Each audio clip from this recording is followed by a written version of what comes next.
ಕಥೆಗಳನ್ನು ಇಷ್ಟಪಡೋ ಎಲ್ಲರಿಗೂ ಕಥೆ ಅಂಗಡಿಗೆ ಸ್ವಾಗತ.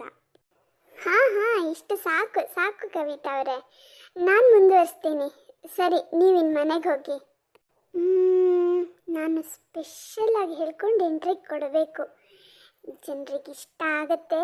ಹೆಚ್ಚೆಚ್ಚು ಲೈಕ್, ಶೇರ್, ಸಬ್ಸ್ಕ್ರೈಬ್ ಮಾಡಿ ನನಗೆ ಸಪೋರ್ಟ್ ಮಾಡೇ ಮಾಡ್ತಾರೆ.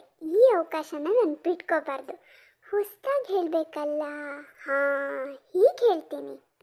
ಲೈಕ್, ಶೇರ್, ಸಬ್ಸ್ಕ್ರೈಬ್ ಮಾಡಿ ಪ್ರೋತ್ಸಾಹ ಕೊಡುವ ಪ್ರೋತ್ಸಾಹದಾತರಿಗೂ ಹಾಗೂ ಇದೇನು ಮಾಡದೇ ಇದ್ರೂ ವಿಡಿಯೋವನ್ನು ಪೂರ್ತಿಯಾಗಿ ನೋಡುವ ವೀಕ್ಷಕ ಮಹಾಪ್ರಭುಗಳಿಗೂ ನನ್ನ ನಮಸ್ಕಾರಗಳು.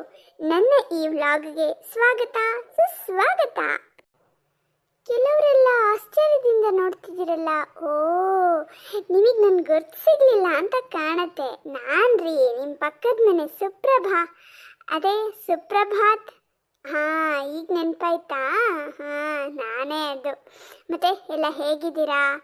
ತುಂಬ ದಿನಗಳ ನಂತರ ನಿಮ್ಮನ್ನು ಮೀಟ್ ಮಾಡ್ತಾ ಇದ್ದೀನಿ. ಹಬ್ಬದ ಕಡಿಬಿಡಿ, ಮನೆಗೆ ನೆಂಟರು ಬರೋದು, ನಾವು ನೆಂಟರು ಮನೆಗೆ ಹೋಗೋದು, ಅದು ಇದು ಎಲ್ಲ ಆಯಿತು ಕಣ್ರಿ. ಕವಿತಾ ಅವರಿಗೂ ಪುರ್ಸೋತಿರ್ಲಿಲ್ಲ, ನನಗೂ ಪುರ್ಸೋತಿರ್ಲಿಲ್ಲ. ಹಾಗಾಗಿ ಇವತ್ತು ಏನೋ ಕೆಲಸ ಇದೆ ಅಂತ ಹೇಳ್ತಾ ಇದ್ರು. ಸರಿ ಬಿಡ್ರಿ, ನಾನು ಮಾಡ್ತೀನಿ ಅಂತ ಹೇಳಿದೆ. ನನ್ನ ಕಂಟೆಂಟನ್ನು ತುಂಬ ಜನ ಇಷ್ಟಪಟ್ಟಿದ್ದೀರಲ್ಲ, ತುಂಬ ತುಂಬ ಥ್ಯಾಂಕ್ಸ್ ಕಣ್ರಿ. ಇದಕ್ಕೂ ಅದೇ ಥರ ಪ್ರೋತ್ಸಾಹ ಕೊಡಬೇಕು, ಆಯಿತಾ? ಅಡುಗೆ ಆಯ್ತೇನೆ ಸುಪ್ರಭಾ? ಓ, ಆಗಲೇ ಬಂದ್ಬಿಟ್ರಾ? ಅಡುಗೆ ಆಗಕ್ಕೆ ಇನ್ನೂ ಶುರುನೇ ಮಾಡಿಲ್ಲ ಕಣ್ರಿ. ಸ್ವಲ್ಪ ಹೊತ್ತು ಕೂತ್ಕೊಳ್ಳಿ, ಟಿ ವಿ ನೋಡ್ಕೊಂಡು ಆರಾಮಾಗಿ ಕೂತ್ಕೊಳ್ಳಿ. ಇಲ್ಲಾಂದರೆ ನಿಮ್ಮ ಅಪ್ಪ ಅಮ್ಮನ ಜೊತೆಗೆ ಮಾತಾಡ್ಕೊಂಡು ಕೂತ್ಕೊಳ್ಳಿ. ಹಂಗೂ ಹಿಂಗೋ ಅನ್ನೋಷ್ಟೊತ್ತಿಗೆ ಅಡುಗೆ ಆಗತ್ತೆ. ಈಗ ಬಂದೆ. ಏನು, ಇನ್ನೂ ಅಡುಗೆನೇ ಶುರು ಮಾಡಿಲ್ವಾ? ಇಷ್ಟೊತ್ತು ಏನು ಮಾಡ್ತಾ ಇದ್ದೆ? ನಿಂದು ಯಾವಾಗಲೂ ಇದೇ ಆಗೋಯ್ತು. ಹೇಳಿದ್ರೆ ಕೆಲಸ ಕೆಲಸ ಕೆಲಸ, ನಂಗೆ ರೆಸ್ಟ್ ಇಲ್ಲ, ಹಾಗೆ ಹೀಗೆ ಅಂತ ಉದ್ದುದ್ದಕ್ಕೆ ಮಾತಾಡ್ತೀಯ. ಪಕ್ಕದ ಮನೆಯವ್ರು ನೋಡು, ಮನೆ ಕೆಲಸ ಮಾಡಿಕೊಂಡು, ಕತೆ ಹೇಳ್ಕೊಂಡು, ಕ್ರೋಶೆಟ್ ಮಾಡಿಕೊಂಡು. ಶುರು ಆಯ್ತಾ ಅಕ್ಕಪಕ್ಕದ ಮನೆಯವ್ರನ್ನ ಹೋಲಿಸ್ಕೊಂಡು ಮಾತಾಡೋದು? ಸಾಕು ಸಾಕು. ನನಗೂ ಬೇರೆ ಕೆಲಸ ಗೊತ್ತಿದೆ, ಬರೀ ಮನೆ ಕೆಲಸ ಮಾತ್ರ ಅಲ್ಲ, ಬಟ್ಟೆ ಹೊಲಿಯೋಕೆ ನನಗೂ ಗೊತ್ತಿದೆ. ಏನು ಮಾಡೋದು, ಟೈಮ್ ಸಿಗಲ್ಲ. ಬಟ್ಟೆ ಹೊಲಿಯೋಕೆ ಗೊತ್ತಿದೆ, ತಲೆ ಮೇಲೆ ಕೂತ್ಕೊಂಡು ಹಠ ಮಾಡಿ ಮಿಷಿನ್ ತರಿಸ್ಕೊಂಡೆ, ಹೊಲಿದಿದ್ಯಾ? ಮೂಲೆಗೆ ಹಾಕ್ಬಿಟ್ಟಿದ್ಯಾ? ಗೊತ್ತಿದೆಯಂತೆ, ಗೊತ್ತಿದೆ. ಸ್ವಲ್ಪ ಅಕ್ಕಪಕ್ಕದವ್ರನ್ನ ನೋಡಿ ಆದರೂ ಕಲಿಬಾರ್ದಾ? ಯಾವಾಗ ನೋಡಿದ್ರು ಅಕ್ಕಪಕ್ಕದವ್ರನ್ನ ಹೋಲಿಸ್ಕೊಂಡು ನನಗೆ ಹೀಯಾಳ್ಸೋದು ಇದೇ ಆಗೋಯ್ತು. ನಿಮಗೆ ಅಕ್ಕದ ಪಕ್ಕದ ಮನೆಯವರ ವಿಷಯ ಅರ್ಧ ಮಾತ್ರ ಗೊತ್ತಿದೆ, ಪೂರ್ತಿ ವಿಷಯ ಗೊತ್ತಿಲ್ಲ. ಹೌದಾ? ಪೂರ್ತಿ ವಿಷಯ ಏನು ಹಾಗಾದ್ರೆ? ನಮ್ಮ ಪಕ್ಕದ ಮನೆಯವರು ಕತೆ ಹೇಳ್ತಾರೆ, ಕ್ರೋಶೆಟ್ ಮಾಡ್ತಾರೆ, ಇದು ಮಾತ್ರ ಹೇಳ್ತೀರಾ. ಆದರೆ ಅವ್ರ ಗಂಡ ಮಂಜಣ್ಣ ಅವರು ಎಷ್ಟು ಹೆಲ್ಪ್ ಮಾಡ್ತಾರಂತ ಗೊತ್ತಿದೆಯಾ? ಅವರ ಅವಸ್ಥೆ ನೋಡಿದ್ರೆ ಪಾಪ ಅನಿಸುತ್ತೆ, ಗೊತ್ತಾ? ಅವರಿಗೆ ವರ್ಕ್ ಫ್ರಮ್ ಹೋಮ್ ಇದ್ರೆ ಅಂತೂ ಮುಗ್ದೇ ಹೋಯ್ತು. ಅವರಿಗೆ ವರ್ಕ್ ಫ್ರಮ್ ಹೋಮು ಜೊತೆಗೆ ವರ್ಕ್ ಫಾರ್ ಹೋಮು, ಈ ಅಮ್ಮ ರೆಕಾರ್ಡ್ ಫ್ರಮ್ ರೂಮು, ಗೊತ್ತಾ ನಿಮಗೆ? ಏನು ಅಂತ ಸರಿಯಾಗಿ ಬಿಡಿಸಿ ಹೇಳ್ಬಾರ್ದಾ? ಮಂಜಣ್ಣ ಅವ್ರ ಮನೇಲಿದ್ರೆ ಅರ್ಧಕ್ಕರ್ಧ ಮನೆ ಕೆಲಸ ಅವರೇ ಮಾಡೋದು. ಈ ಅಮ್ಮ ಈ ಕೆಲಸಗಳನ್ನ ಮಾಡ್ಕೊಂಡು ಕೂತಿರೋದು. ಮೊನ್ನೆ ಒಂದಿನ ಏನಾಯ್ತು ಗೊತ್ತಾ ರೀ? ಪಾಪ ಮಂಜಣ್ಣ ಅವರು ಒಂದು ರೂಮಲ್ಲಿ ಲ್ಯಾಪ್ಟಾಪಲ್ಲಿ ಅವ್ರದ್ದು ಆಫೀಸ್ ಕೆಲಸ ಮಾಡ್ತಾಯಿದ್ರು. ಈ ಅಮ್ಮ ರೆಕಾರ್ಡ್ ಮಾಡ್ತಾಯಿದ್ರು. ರೆಕಾರ್ಡ್ ಮಾಡ್ತಿರೋ ವಿಷಯ ಪಾಪ ಮಂಜಣ್ಣಂಗೆ ಗೊತ್ತಿಲ್ಲ. ಅವ್ರ ಕೆಲಸ ಅವ್ರು ಮೊದಲಿದ್ರಾ, ಸ್ವಲ್ಪ ಹೊತ್ತಲ್ಲಿ ರೂಮಿಂದ ಜೋರಾಗಿ ಕಿರ್ಚ್ಕೊಂಡು ಅಳೋ ಶಬ್ದ ಕೇಳಿಸ್ತು ಅಂತ ಇವ್ರು ಬಂದಿದ್ದಾರೆ. ಅಲ್ಲಿ ಹೋಗಿ ನೋಡಿದ್ರೆ ಈ ಕವಿತಾ ರೆಕಾರ್ಡ್ ಮಾಡ್ತಾ ಕೂತಿದ್ಲಂತೆ. ಅದರಲ್ಲೇನೋ ಕಳ್ಳ ಮನೆಗೆ ಬಂದಾಗ ಕಿರ್ಚ್ಕೊಂಡು ಅಳೋದು ಸೀನ್ ಇತ್ತಂತೆ. ಅದಕ್ಕೆ ಅವ್ರು ಹತ್ರ ಹತ್ಕೊಂಡು ರೆಕಾರ್ಡ್ ಮಾಡ್ತಾ ಇದ್ದಾರೆ. ಪಾಪ ಈ ಮಂಜಣ್ಣಂಗೆ ಗೊತ್ತಿಲ್ಲ, ಬಾಗಿಲು ತೆಗೆದ್ರು. ಅಷ್ಟಕ್ಕೆ ಆ ಕವಿತಾ ಎಷ್ಟು ಗಲಾಟೆ ಮಾಡಿದ್ಲು ಗೊತ್ತಾ? ಪಾಪ ಮಂಜಣ್ಣಂಗೆ ಸರಿಯಾಗಿ ಬೈದ್ಲು. ಎಷ್ಟು ಚೆನ್ನಾಗಿ ರೆಕಾರ್ಡ್ ಆಗ್ತಾ ಇತ್ತು, ಬಂದು ಹಾಳು ಮಾಡಿಬಿಟ್ರಿ ಅಂತ ದೊಡ್ಡದಾಗಿ ಕಿರ್ಚ್ಕೊಂಡು ಬೈದೇ ಬಿಟ್ರು. ಪಾಪ ಈ ಮಂಜಣ್ಣ, ಇಲ್ಲ ಕಣೆ ತಪ್ಪಾಯಿತು, ನಂಗೆ ಗೊತ್ತಾಗಿಲ್ಲ, ನಿಂಗೇನೋ ತೊಂದರೆ ಆಗಿದೆ ಅಂದ್ಕೊಂಡು ಬಂದೆ ಕಣೆ ಅಂತ ಹೇಳ್ತಿದ್ದಾರೆ. ಆ ಅಮ್ಮ ಬೈತಾನೇ ಇದ್ದಾರೆ. ಅದೆಲ್ಲ ಆದಮೇಲೆ ನನಗೆ ಒಂದು ಕಡೆ ರೆಕಾರ್ಡ್ ಮಾಡಿ, ಈಗ ನಿಮಗೆ ಬೈದು ಬೈದು ಗಂಟ್ಲೆಲ್ಲ ಬಿದ್ದೋಗಿದೆ, ಹೋಗಿ ಟೀ ಮಾಡ್ಕೊಂಡು ತೊಗೊಂಡು ಬನ್ನಿ ಅಂತ ಹೇಳಿದರು. ಪಾಪ ಮಂಜಣ್ಣ ಏನು ಮಾತಾಡದೆ ಹೋಗಿ ಟೀ ಮಾಡಿಕೊಟ್ರು. ಗೊತ್ತಾ ನಿಮಗೆ? ಹೀಗೆಲ್ಲ ಮಾಡ್ತಾರೆ. ನಾನು ನಿಮ್ಗೆ ಯಾವತ್ತಾರು ಈ ಥರ ಮಾಡಿದ್ದೀನಾ?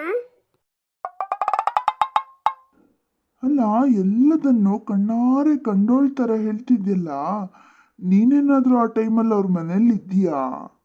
ಕಣ್ಣಾರೆ ಕಂಡಿದ್ದಲ್ಲ ರೀ, ಕಿವಿಯಾರೆ ಕೇಳಿಸ್ಕೊಂಡಿದ್ದು. ಹೊರಗಡೆ ಬಾಲ್ಕನಿಲಿ ಆ ಕಡೆ ತುದಿಗೆ ಹೋದರೆ ಆ ಮನೆ ವಿಷಯ ಎಲ್ಲ ಕೇಳಿಸುತ್ತೆ, ಈ ಕಡೆ ಸೈಡಿಗೆ ಹೋದರೆ ಈ ಕಡೆ ಮನೆ ವಿಷಯ ಎಲ್ಲ ಕೇಳಿಸುತ್ತೆ. ಹಾಗಾಗಿ ನೀವೊಂದು. ಓ, ನಿನಗೆ ಮನೆ ಕೆಲ್ಸಕ್ಕೆ ಯಾಕೆ ಸಮಯ ಸಿಗಲ್ಲ ಅಂತ ಈಗ ನನಗೆ ಅರ್ಥ ಆಗ್ತಿದೆ. ಬರೀ ಕಂಡೋರ್ ಮನೆ ವಿಷಯ ಕೇಳಿಸ್ಕೊಳ್ಳೋದು, ಅವ್ರಿವ್ರಿಗೆ ಹೇಳಿ ಮಜಾ ತಗೊಳ್ಳೋದು, ಇದೇ ತಾನೇ ನಿನ್ನ ಕೆಲಸ. ಸಾಕು ಸುಮ್ಮನಿರಿ, ನಾನೇನು ಕೇಳಿಸ್ಕೊಳಕ್ಕೆ ಅಂತ ಹೋಗಲ್ಲ. ಏನಾದ್ರು ಕೆಲಸ ಇರುತ್ತೆ, ಅದಕ್ಕೆ ಆ ಕಡೆ ಈ ಕಡೆ ಹೋಗ್ತೀನಪ್ಪ. ವಿಷಯ ಏನಾದರೂ ಇಂಟ್ರೆಸ್ಟಿಂಗ್ ಆಗಿದ್ರೆ ಕೇಳಿಸ್ಕೋತೀನಿ ಅಷ್ಟೇ. ಅಂದರೆ ಕೇಳಿಸ್ಕೋಬೇಕು ಅಂತ ಅಲ್ಲ, ಒಂದೊಂದ್ಸರಿ ಒಂದು ಮಜಾ ಇರತ್ತಪ್ಪ. ಈಗ ನೀವು ಸೀರಿಯಲ್ ಎಲ್ಲ ನೋಡಲ್ವಾ? ನೀವು ನೋಡದೇ ಇರೋ ಸೀರಿಯಲ್ ಆದ್ರೂ ಏನಾದರೂ ಇಂಟ್ರೆಸ್ಟಿಂಗ್ ಇದ್ರೆ ಆ ಕಡೆ ಈ ಕಡೆ ಹೋಗ್ತಿರ್ಬೇಕಾದ್ರೆ ಸ್ವಲ್ಪ ಹೊತ್ತಲ್ಲಿ ನಿಂತ್ಕೊಂಡು ನೋಡ್ಕೊಂಡು ಮತ್ತೆ ನಿಮ್ಮ ಕೆಲ್ಸಕ್ಕೆ ಹೋಗಲ್ವಾ? ಇದು ಅದೇ ಥರ ಅಪ್ಪ.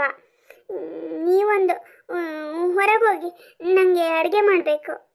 ಅಲ್ಲ, ನಿಂಗೆ ಅಕ್ಕಪಕ್ಕದವ್ರ ಮನೆ ವಿಷಯ ಕೇಳಿಸುತ್ತೆ.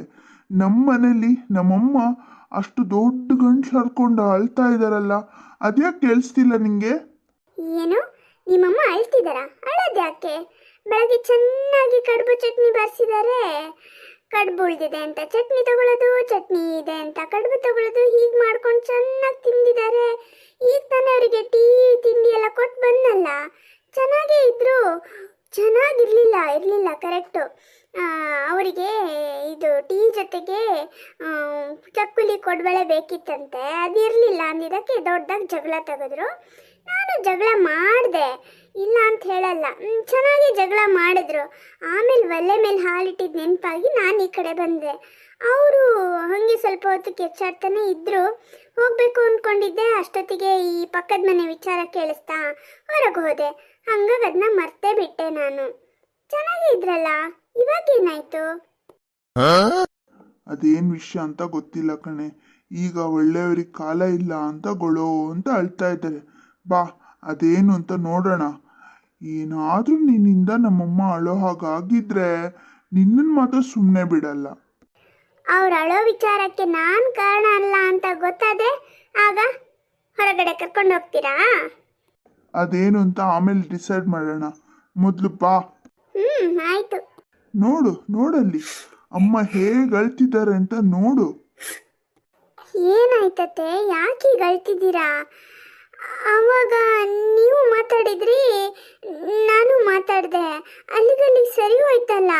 ಹಂಗೆ ಹೇಳಬೇಕು ಅಂದರೆ ಅರ್ಧದಲ್ಲೇ ಜಗಳ ನಿಲ್ಲಿಸ್ಬಿಟ್ಟು ಹೋದವಳು ನಾನು ಹೋದ್ಮೇಲೆ ನೀವು ಬೈತಾನೇ ಇದ್ರಿ. ನಂಗಲ್ಲಿ ಅಡುಗೆ ಮನೆ ಕೇಳಿಸ್ತಾ ಇತ್ತು, ಆದರೂ ನಾನು ಏನೂ ಮಾತಾಡಿಲ್ಲ. ಮತ್ತೆ ಯಾಕೆ ಹೀಗೆ ಅಳೋದು? ಹೊಗೆ, ನಿನ್ನ ಹತ್ರ ಜಗಳ ಆಡ್ತೆ ಅಂತ ಅಳ್ತೀನ?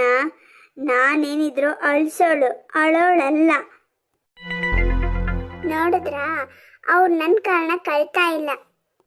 ಅವಾಗ ನೋಡಿದ್ರೆ ಈಗಿನ ಕಾಲದಲ್ಲಿ ಯಾರನ್ನ ನಂಬೋ ಹಾಗಿಲ್ಲ. ಎದುರಿಗೆ ಚೆನ್ನಾಗಿರ್ತಾರೆ, ಹಿಂದಿಂದ ಹಾಗೆ ಮಾಡ್ತಾರೆ, ಹೀಗೆ ಮಾಡ್ತಾರೆ ಅಂತ ಏನೇನೋ ಅರ್ಥವಾಗ್ದಿರೋ ಭಾಷೆಲಿ ಏನೇನೋ ಹೇಳ್ತಿದ್ಯಲ್ಲಮ್ಮ. ಇವಾಗ ನೋಡಿದ್ರೆ ಇವಳು ಇದಕ್ಕೆಲ್ಲ ಕಾರಣ ಅಲ್ಲ ಅಂತೀಯ. ಹಾಗಾದ್ರೆ ನೀನು ಅಳ್ತಿದ್ದಿದ್ದು, ಆವಾಗೆಲ್ಲ ಬೈಕೊಳ್ತಾ ಇದ್ದಿದ್ದು ಯಾರಿಗೆ? ಅಯ್ಯೋ ದೇವ್ರೆ, ಏನಂತ ಹೇಳಿ ರಮೇಶ. ಒಂದೊಂದು ಸೀರಿಯಲಲ್ಲಿ ಒಬ್ಬೊಬ್ರದ್ದು ಒಂದೊಂದು ಕತೆ ಕಣೋ, ಬೇಜಾರಾಗಿ ಹೋಗುತ್ತೆ. ಆ ಪಾವನಿ ಪಾಪ ಮನೆಯವ್ರಿಗೋಸ್ಕರ ಎಷ್ಟೆಲ್ಲ ಕಷ್ಟಪಡ್ತಾಳೆ, ಒದ್ದಾಡ್ತಾಳೆ. ಎಲ್ಲರೂ ಅವಳನ್ನು ಬೈಯೋರನೆ, ಅವಳನ್ನು ತುಚ್ಛವಾಗಿ ಕಾಣ್ತಾರೆ. ಆದರೂ ಅದು ಯಾವುದಕ್ಕೂ ತಲೆ ಕೆಡಿಸ್ಕೊಳ್ದೆ ಎಲ್ಲರೂ ಒಳ್ಳೆಯದನ್ನೇ ಬಯಸ್ತಾಳೆ. ಪಾಪ ಎಷ್ಟು ಕಷ್ಟಪಡ್ತಾಳೆ. ಈಗ ಅವಳ ಫ್ರೆಂಡು ಅಂದರೆ ಅವಳು ಈ ಪಾವನಿದ್ದು ಹಿಂದಿನ ಅದೇನಪ್ಪ, ಅಲ್ಲಲ್ಲ, ಪಾವನಿ ಗಂಡನ ಹಳೆ ಲವರ್ ಅವಳು. ಅಂದರೆ ಸೀರಿಯಲ್ ಶುರುವಾಗಿ ಈಗ ಒಂದು 4 ವರ್ಷ ಆಯಿತು. ಒಂದಿನನೂ ಅವಳು ಕಾಣಲಿಲ್ಲ, ಇವಾಗ ಬಂದಿದ್ದಾಳೆ. ಆಮೇಲೆ ನೋಡಿದ್ರೆ ಪಾವನಿ ಫ್ರೆಂಡ್ ಅವಳು ಹೇಗಾದರೂ ಮಾಡಿ ಇವಳು ಗಂಡನ್ನ ಬುಟ್ಟಿಗೆ ಹಾಕ್ಕೋಬೇಕು ಅಂತ ಪಾವನಿ ಹತ್ರ ಒಳ್ಳೆ ಥರ ನಾಟಕ ಆಡಿ ಹಿಂದಿಂದ ಏನೇನೋ ಮಸ್ಲತ್ ಮಾಡ್ತಾ ಇದ್ದಾಳೆ. ಈಗ ಆ ಪಾವನಿ ಕೆಲಸ ಮಾಡಿ ಸುಸ್ತಾಗಿರೋ ಮಲಗಿರೋ ಪಾವನಿ ಮೇಲೆ ಸೀಮೆ ಎಣ್ಣೆ ಸುರಿತಾ ಇದ್ದಾಳೆ. ಹೋದ ವಾರದಿಂದ ಸುರಿತಾನೇ ಇದ್ದಾಳೆ. ಈಗ ಬೆಂಕಿ ಕೊಡ್ತಾಳೆ, ಆಗ ಬೆಂಕಿ ಕೊಡ್ತಾಳೆ ಅಂತ ನಾನು ಹೆದರ್ಕೊಂಡು ಜೀವ ಕೈಲಿಟ್ಕೊಂಡು ಕಾಯ್ತಾ ಇದ್ದೀನಿ. ಈಗ ಬೆಂಕಿ ಪಟ್ಟಣ ತಗೊಂಡಿದ್ದಾಳೆ. ಏನು ಮುಂದಿನ ವಾರನೋ ಅದ್ರ ಮುಂದಿನ ವಾರನೋ ಕಡ್ಡಿ ಗೀರಿ ಇಟ್ಟು ಬಿಡ್ತಾಳೆ ಕಣೋ. ನನಗಂತೂ ಅದೇ ಯೋಚನೆ ಆಗಿಬಿಟ್ಟಿದೆ. ಮತ್ತೊಂದು ಸೀರಿಯಲಲ್ಲಿ ಆ ಅಶ್ವಿನಿ ಕತೆ ಯಾರಿಗೂ ಬೇಡ ಕಣೋ, ಯಾರಿಗೂ ಬೇಡ.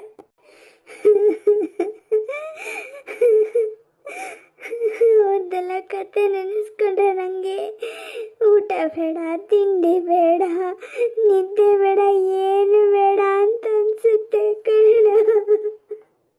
ಅಯ್ಯೋ ರಾಮ, ಥೂ. ನೀವು ಆ ಸೀರಿಯಲ್ ಹೀರೋಯಿನ್ಸಿಗೆ ತೋರಿಸೋ ಪ್ರೀತಿಲಿ ಒಂದು 10% ಆದರೂ ನನ್ನ ಮೇಲೆ ಇಟ್ಟಿದ್ದಿದ್ರೆ ನನ್ನ ಜೀವನ ಸಾರ್ಥಕ ಆಗ್ತಿತ್ತು. ಹೌದಾ? ನಾನು ನಿನ್ನನ್ನು ಚೆನ್ನಾಗಿ ನೋಡ್ಕೊಳ್ಳಲ್ವಾ? ಈಗ ನಿಂಗೇನೆ ಕಮ್ಮಿ ಆಗಿದೆ. ಈಗ ನನ್ನ ಜೀವನ ನಿಮ್ಮ ಸ್ವಾರ್ಥಕ್ಕಾಗಿದೆ. ಪ್ರೀತಿಯ ಬಂಧುಗಳೇ, ನೋಡಿ ನನ್ನ ಅವಸ್ಥೆ. ನಿಮ್ಮನೆಲ್ಲೂ ಹೀಗೇನಾ? ಅಲ್ಲ, ಆ ಸೀರಿಯಲ್ ಹೀರೋಯಿನ್ಗಳಿಗೆ ತೋರಿಸೋ ಪ್ರೀತಿಲಿ ಒಂದು ಸ್ವಲ್ಪ ಪ್ರೀತಿನ ನಮ್ಮ ಮೇಲೆ ತೋರಿಸಿದ್ರೆ ಎಷ್ಟು ಚೆನ್ನಾಗಿರುತ್ತೆ ಅಲ್ವಾ? ನೀವೇನಂತೀರಾ? ಕಮೆಂಟ್ಸಲ್ಲಿ ತಿಳಿಸಿ. ಹಾಗೆ ಲೈಕ್, ಶೇರ್, ಸಬ್ಸ್ಕ್ರೈಬ್ ಮಾಡಿ ಸಪೋರ್ಟ್ ಮಾಡೋದನ್ನು ಮರಿಬೇಡಿ. ಗೊತ್ತಲ್ವಾ? ನೀವು ಜಾಸ್ತಿ ಸಪೋರ್ಟ್ ಮಾಡಿದ್ರೆ ನನಗೆ ಜಾಸ್ತಿ ವ್ಲಾಗ್ ಮಾಡೋಕ್ಕೆ ಅನುಕೂಲ ಆಗುತ್ತೆ. ಪ್ಲೀಸ್ ಸಪೋರ್ಟ್ ಮಾಡಿ. ನೀವು ನನಗೆ ಹೆಚ್ಚೆಚ್ಚು ಸಪೋರ್ಟ್ ಮಾಡಿದರೆ ಮೆಂತೆ ಬಾತ್, ಖಾರ ಬಾತ್, ಚೌಚೌ ಬಾತ್ ಥರ ಈ ಸುಪ್ರಭಾತನ್ನು ಕೂಡ ಅವಾಗವಾಗ ಸವಿಬೋದು. ಏನಂತೀರಾ? ಸಪೋರ್ಟ್ ಮಾಡ್ತೀರಾ ಅಲ್ವಾ? ಹೋಗಿ ಬರ್ತೀನಿ. ನಮಸ್ಕಾರ.